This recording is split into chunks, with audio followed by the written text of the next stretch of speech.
Hello, Mike. And thank you. And hello to everyone else, and thank you too for joining us on another edition of Broken Bread. This is brought to you through Mike Coles from newliferadio.co.uk and from me, Ron Bailey, from BibleBase.com. And we're working our way through a study guide to a book that I wrote some years ago called The Better Covenant. And we've arrived at study 10. And the title for this evening's study is Conditional Covenants. So we've got a lot of ground to cover. So let's make a start, shall we? Here we are. First, let's set the scene for the Sinai Covenant. We'll omit the first 3 months of their journey from Ramses to the wilderness of Sin, just so that we can focus on our main topic at this point, which is the Sinai Covenant. This covenant, the Sinai Covenant, the Moses Covenant that it's sometimes referred to, is the perpetual backdrop to the whole of the Old Testament period and the Scriptures, stretching from Sinai right through to Calvary, when the Old Covenant came to an end and the New Covenant was initiated. That means that it encompasses the whole history of the nation of Israel, throughout the events of the rest of the wilderness wanderings, the conquest of the land of Canaan, the period of the judges, the establishment of the monarchy, the division of the nation into the two nations of the house of Israel and the house of Judah, the banishment of the house of Israel, the captivity of the house of Judah, the return of a tiny faithful remnant of the house of Judah.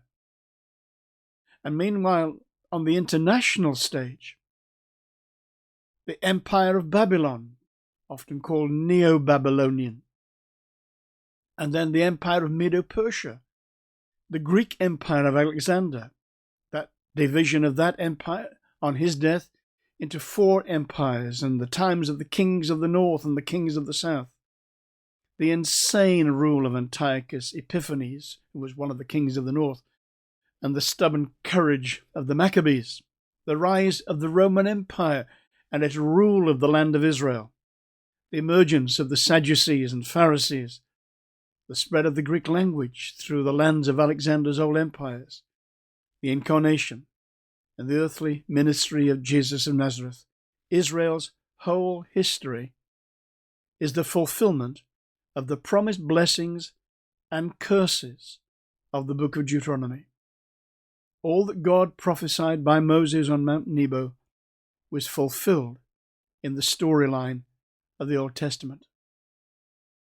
So, how did all this begin?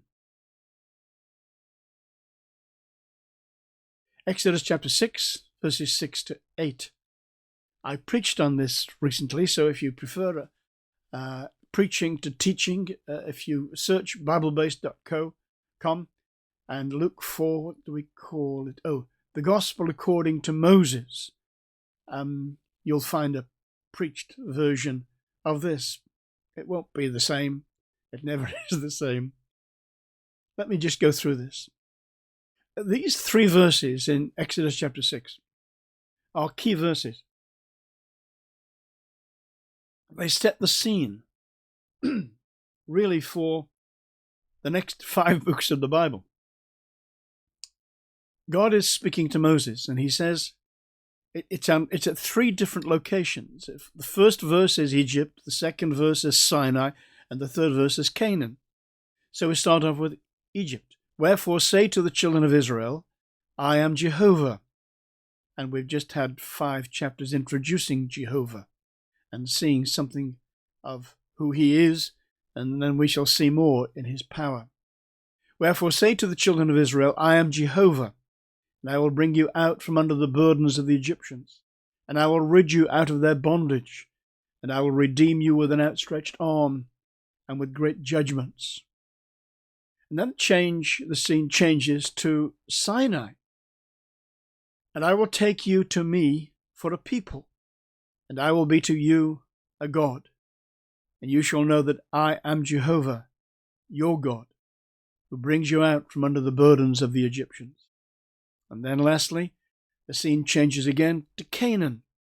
And I will bring you in unto the land which I swear to give to Abraham, to Isaac, and to Jacob. And I will give it you for a heritage. I am Jehovah. God sealing that prophetic promise at the beginning and at the end with the statement, I am Jehovah. He's put his name to this. He's signed up for this. We're going to concentrate on the second location, that's to say Sinai, because this is where the people now, having left Egypt and having witnessed all that God promised in the first verse, Exodus 6 and verse 6, we now move to Exodus 6 and verse 7. I'll take you to me for a people, and I will be to you a God, and you shall know that I am Jehovah your God, who brings you out from under the burdens of the Egyptians. It's very easy, for people to be conscious of what's in the past and what's in the future. Oh, happy day that fixed my choice, and won't it be wonderful there? But there's this other verse in the middle. God brings them to Sinai specifically to enter into a relationship with each other where he would become theirs and they would become his, where both parties to this covenant would be able to say, from this day on, you are mine, very much like a wedding covenant. So let's look at the arrival at Sinai. They gather here. Just imagine 600,000 foot soldiers plus their wives and children and some older folks too, no doubt, gathered in the plains in front of Mount Sinai. The Bible, on a couple of occasions, calls this the day of the assembly. This is the great gathering. And here's an interesting thing which maybe we'll develop a little bit later. In Deuteronomy chapter 9 verse 10 and Deuteronomy 18 and verse 16, in two occasions this event, this whole period of time at Mount Sinai, is referred to as the day of the assembly. Deuteronomy 9 and verse 10, then the Lord delivered to me, says Moses, 2 tablets of stone written with the finger of God, and on them were all the words which the Lord had spoken to you on the mountain from the midst of the fire in the day of the assembly.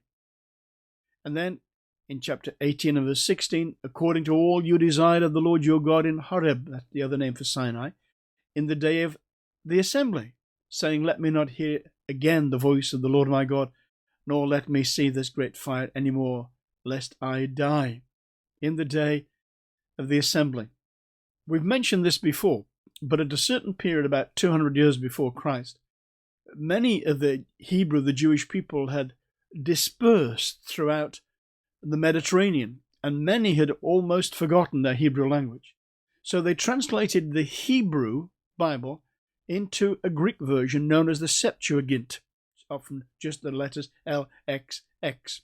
It was a Greek version of the Bible, made for people who spoke a form of Greek called Koine Greek, which came into being really as a result of Alexander's conquest. And its heyday was from about 200 BC to about 200 AD.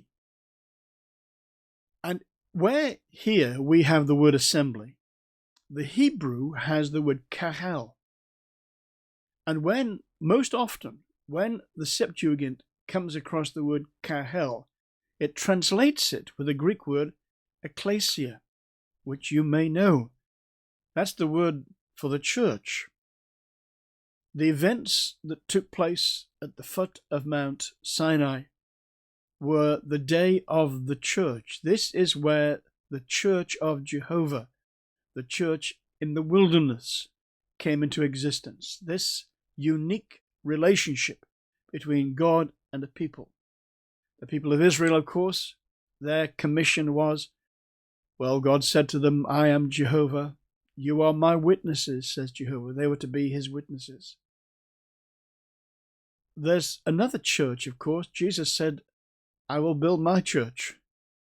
And he also said that when the Holy Spirit came, those who were his would become his witnesses. The people of Israel had no evangelistic commission. They were to be witnesses. Their lives were to reveal the character of the God that they served. And that's true too for New Covenant people.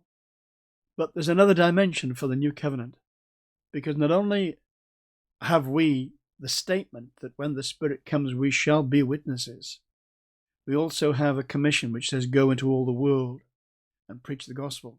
Israel had no evangelistic commission, but was required to be the witnesses of Jehovah. Moses is about to make his first ascent to Sinai. This is Exodus 19 and verse 3. And Moses went up unto God, and Jehovah called unto him out of the mountain, saying, Thus shalt thou say to the house of Jacob, and tell the children of Israel, and you can see it's going to go on, but you can see it's setting the scene here. Moses is about to become the mediator, the middleman. He is about to become the messenger going to and fro between God and the people. To use kind of legal language, the party, what do they call it? The party of the first part, that would be Jehovah, and the party of the second part, that would be the people of Israel. And Moses is the go-between. He is the mediator. So this is how Moses makes his first journey. Everybody else is forbidden to touch this mountain, let alone ascend it. But Moses is required to go up and to be in the presence of God. So, having mentioned this legal jargon, not that I know that I'm really using it accurately, the parties, let's have a look at the two parties to the covenant, because this will be key in our understanding. The first is obviously Jehovah. He is the one who initiates the covenant. He is the one who, as a result of this covenant, will bring into being a new legal entity called the nation of Israel. Up until this point, they're just a family. This promise is to the house of Jacob, you see there in 19 and verse 3. And tell the children of Israel. That's a Hebrew parallelism. That's the same group of people under two different headings. They are the descendants of Jacob, or Israel as he became. And Jehovah is going to enter into a covenant with them. So the whole of Genesis and these earlier chapters of Exodus have introduced who the party of the first part, Jehovah, is. And now it's addressed to the house of Jacob, which is the party of the second part. At this point, they were not a nation, they were a family. They were an enormous extended family. They had become a people group, but they had not been constituted as a nation. They were a family. And God says to this people who is a family, and this is verse 19 and verse 6, chapter 19 verse 6, and you shall be unto me a kingdom of priests and a holy nation. These are the words which you shall speak to the children of Israel. That's actually the first reference to Israel as a nation in that sense. God had made promises that he would give the descendants of Abraham would become a nation. But this really is the first time that God addresses them as with the possibility of them being a nation. The covenant would constitute a family into a nation. And he is the mediator. Exodus. And he says this, and you shall be unto me. That's the third person in this grouping of the two covenant parties and the mediator. And he says, we've referred to this verse several times, but it is key. You shall be unto me a kingdom of priests and a holy nation. These are the words which you shall speak to the children of Israel. Moses' role is established now. He is to be the mediator between God and the children of Israel. And in the next chapters, we'll see him ascending and descending Sinai. It's an amazing thing that in the midst of this covenant making, Israel sinned grievously against God, betrayed him, was unfaithful. And God said to Moses that he was ready to start again, to draw a line under the failure of Israel, and to start again with one man. Now therefore let me alone. This is Exodus 32 verse 10. Now therefore let me alone, that my wrath may wax hot against them, and that I may consume them, and I will make of thee a great nation. God was ready to begin all over again with Moses. And Moses, of course, pleaded with God, put his own life on the table. This covenant, then, is going to be vital, and there are preconditions to it. This covenant isn't a kind of a Bible promise that you can take out of a hat or from a Bible promise box. It's actually addressed to people who are unique people, a people who have had other events in their lives which have been significant and crucial. And in Exodus 19 and verse 4 to 6, we have this. God says, you have seen what I did to the Egyptians. So this isn't addressed to spectators. This is addressed to people who have been in the thick of it. You've seen what I did to the Egyptians. These are people with a history, and how I bear you on eagle's wings and brought you to myself. God says, okay, this is the people I'm speaking to. This is who these words are addressed to. You who have seen what I did to the Egyptians, you who have experienced how I bore you on eagle's wings and brought you to myself. Now, therefore. So these are the preconditions. And then it comes on to other conditions. If you will obey my voice indeed and keep my covenant, then you shall be mine own possession from among all people. For all the earth is mine, and you shall become unto me a kingdom of priests, and, here it is, a holy nation. These are the words which thou shalt speak to the children of Israel.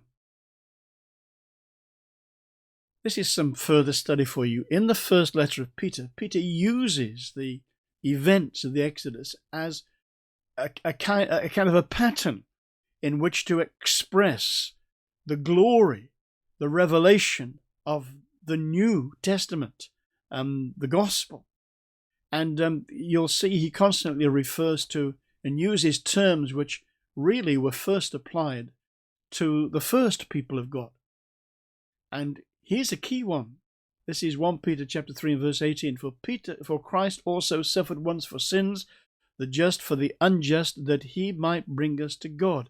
Now, does that little phrase remind you of anything, that he might bring us to God? Well, we've just seen it in Exodus chapter 19. You've seen what I did to the Egyptians, and how I bear you on eagle's wings and brought you unto myself. There are some people who believe, and I think there's a lot of weight for this view, that there's a reference here to the way in which a bride would be brought to her husband at the day of the wedding, when the wedding was constituted and they became one. And the wife could say, you are mine, and the husband can say, you are mine. Certainly God uses the picture of a wedding, and Israel becomes the bride of Jehovah as a result of this covenant. And in fact, this is the first time that God has really mentioned this covenant to the people of Israel. Oh, he said to Moses, referred to other covenants, but now he isn't just going to deliver them. He isn't just going to take them into the promised land. He's going to do something which in many ways is at the heart of this whole event. I'm going to make you my own people, and you're going to come into a covenant with me. So there's no reference to the covenant until the people have been brought to God, and now they're in the place where they must make their choice. Now, this covenant must have two willing members. Wilt thou take this man to be thy lawful wedded husband? Wilt thou take this woman to be thy lawful wedded wife? And the answer is not I do. The answer is I will. And here God is putting before them the prospect of him saying I will, and them saying I will. Similarly, I find this intriguing in the gospel accounts. There's no reference to a new covenant until Calvary is in sight. There's no mention in the Acts to a covenant at all. It's only when people are brought to God through Christ that the truth of the new covenant begins to open out. This is Luke chapter 22. This is the only time Jesus referred to this covenant. Likewise, he also took the cup after supper, saying, "This cup is the new covenant in my blood," or by my blood, which is shed for you. So Moses brings the words of God to the people, and he takes the words of the people to God. And to begin with, this is in broad terms of the covenant. It's a very basic thing. If you do this, then I will do this. And this is how the covenant begins, in broad terms. You've seen what I did to the Egyptians, how I bore you unto myself. Now, therefore, because the ancient power is broken, and the children of Israel are free as birds on eagle's wings, they've come to the point of decision, and so must we all. And then God says, now, if you will obey my voice and keep my covenant, then you shall become mine own possession from among all peoples, for all the earth is mine, and you shall become unto me a kingdom of priests and a holy nation. These are the words which thou shalt speak unto the children of Israel. This is a vital statement here as God presents these things. This is a conditional covenant. These are God's conditions to this covenant. And they have to go in a critical path. That's to say, there are dependencies. One thing can't happen until another thing has happened before it. So you have to go from 1 to 2 to 3 to 4 to 5. You can't go from 1 to 5 or start off with 5. It has to be in this order. You're brought face to face, if you like, with God, with the reality of who God is and what He's done in Christ. And then you come to this place, the place of the choice. Because the ancient power is broken, and you're as free as a bird to make your own choice, you come to the point of decision. If you will obey my voice indeed, and keep my covenant, then you shall become mine own possession from among all peoples, for all the earth is mine, and you shall be unto me a kingdom of priests and a holy nation. These are the words which thou shalt speak to the children of Israel. So we're following a critical path. They experienced a clear event of redemption and deliverance in which God had made a clear distinction between the children of Israel and the Egyptians. He had brought them to this place in their story. He had borne them onto eagle's wings and brought them to myself. This has all been preparatory up until this point. But now, therefore, because you come to this point, you can now respond to this. If you obey my voice, and you will keep my covenant, then blessing will ensue. You'll become a special treasure, you'll become his people, you'll become a holy nation. Let me put some personal pronouns. My special people. My people. My holy nation. That's a bit of basic code. I did have an attempt at it, but it was pathetic. I learned basic code on my Spectrum in 1982, and I don't remember any of it. This is broad basic anyway. Please, this isn't the level that Matthew works at normally. This is just for my benefit. If you will obey my voice, and you will keep my covenant, then blessing will ensue. And the blessing is you'll become my special treasure, my people, my holy nation. That's utterly logical, following a critical path. This is an amazing place that God brings them to, and the details of this covenant making are so meticulously recorded, it's clearly of central value to the rest of the history of the people of Israel. So, their response. I sometimes jokingly say that there are some decisions that are far too important to be left to the elders. And this is one of the verses that makes me say it. And I know this is my peculiar sense. This is Exodus chapter 19, verse 7 to 8. And Moses came and called for the elders of the people, and set before them all these words which Jehovah commanded him. But it isn't the elders who respond, it's all the people. And all the people answered together, well, might be, and said, all that Jehovah has spoken we will do. And Moses, back up the mountain he goes, reports the words of the people unto Jehovah. So this is the broad brush declaration of the covenant. If you keep these two conditions, having come to this place in your experience, if you make a choice to say, I will, to these two conditions, he doesn't ask you if you do, he asks you if you are willing.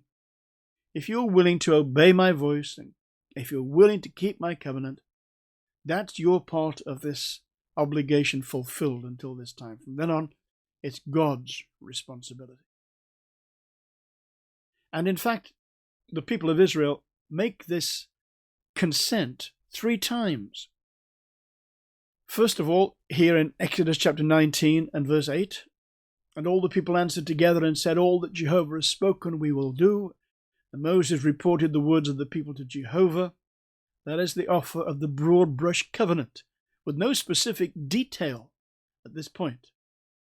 But then it comes a second time when they say the same thing. This is Exodus 24, verse 3. And Moses came, coming back down the mountain from one of his trips up. Moses came and told the people all the words of Jehovah and all the ordinances. Now, the words are the 10 words. That's the Decalogue, what we usually call the 10 Commandments. The judgments are things that come through in the next chapters 20 through to chapter 24. These are expanded details of the covenant. It's 10 words and it's 10 judgments.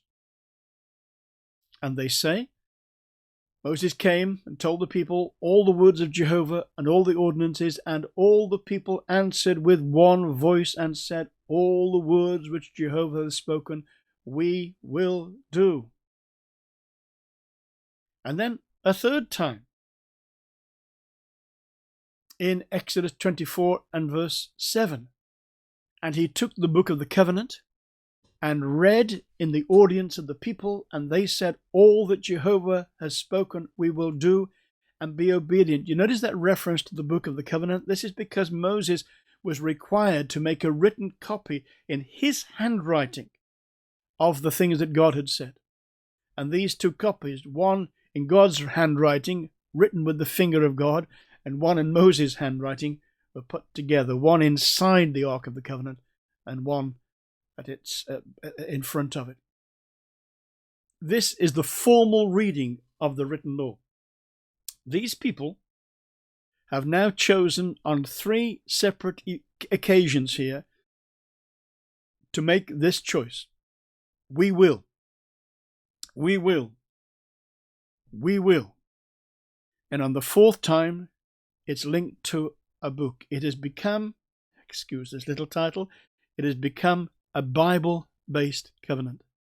It has become a covenant that is contained in words, yes, done through power of God, but the book of the covenant. And if we combine what it says here a little bit later on in this chapter with what it says in the book of Hebrews, we discover that following this formal reading of the law, Moses then sprinkled the blood on an altar, on the book of the covenant, and on the people. These people had become God's people, sealed with blood to be his, and bound to a written code that God had entrusted to them.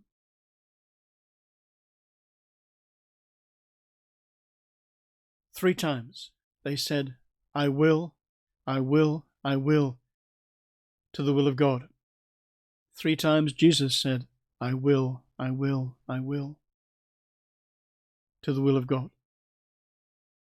He was on his way to initiate a new covenant. I'll read it, Matthew 26, verses 39 to 44.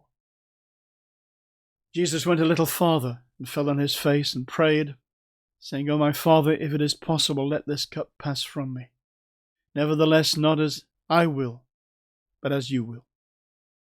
Then he came to the disciples and found them sleeping, and said to Peter, What, could you not watch with me 1 hour? Watch and pray, lest you enter into temptation. The spirit indeed is willing, but the flesh is weak. Again, a second time he went away and prayed, saying, O my Father, if this cup cannot pass away from me unless I drink it, your will be done.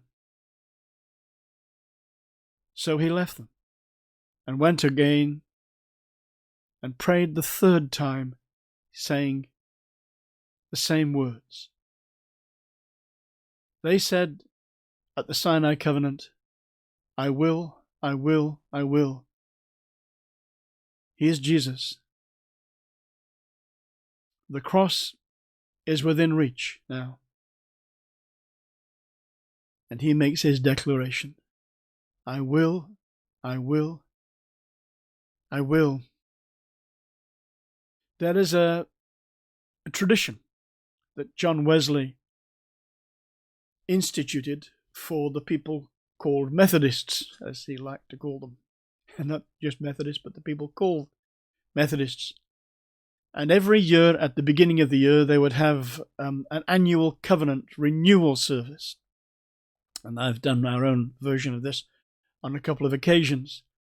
And at the culmination of a period of self-examination, reflection, prayer, putting things right that need to be put right, getting sins confessed that needed to be confessed, clearing the decks, they then repeated the words of this together, which modern Methodists do. I don't think they have quite the same period of self-examination and reflection that Wesley had in mind, but they certainly do still use this, or some form of this. And in our own New Covenant renewal services that we've done a couple of times, we had this as well. Just listen to the state of heart of these people as they come year after year.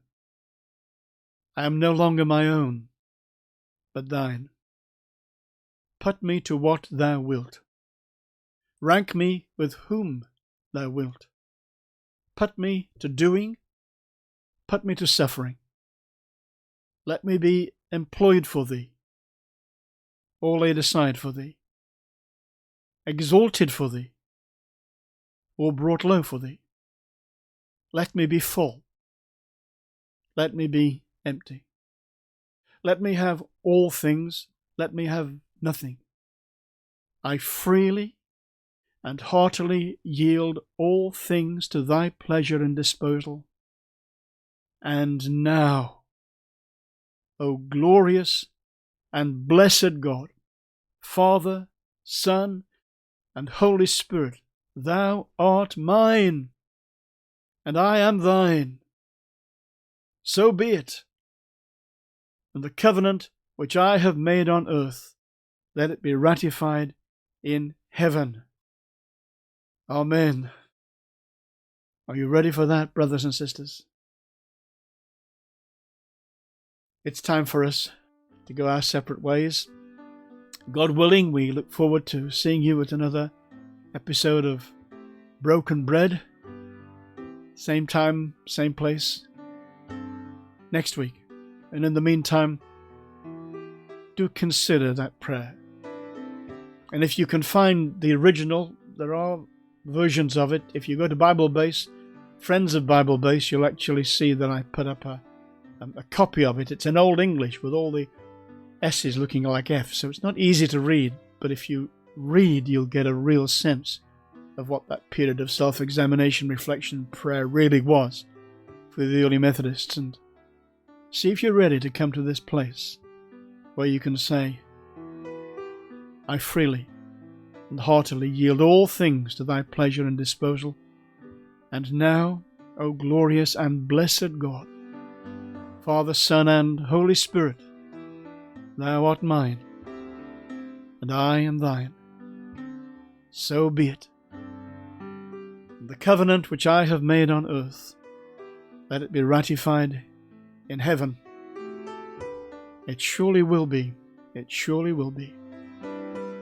God bless you.